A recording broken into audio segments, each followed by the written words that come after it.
పిల్లలు మీరంతా మీకు నచ్చిన పండు బొమ్మని గీయండి. గీస్తున్నారా?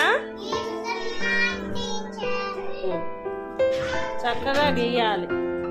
గీసి రంగులు వేయాలి. విన్ని ఏం పండు విన్ని నువ్వు గీస్తుంది? యాపిల్ పండు. Very good. నువ్వేం గీస్తున్నామ్మా? ఏదమ్మా నీది? మ్యాంగో. నీది ఆరెంజ్. నీది యాపిల్. నీది ఏంటది? దానిమ్మ.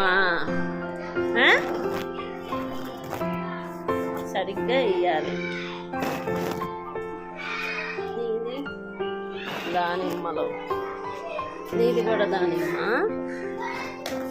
నువ్వేంది? నిమ్మకాయ, యాపిల్కాయ. Very good, very good. చక్కగా వేసారు అందరూ. క్లాప్స్ కొట్టండి. Very good.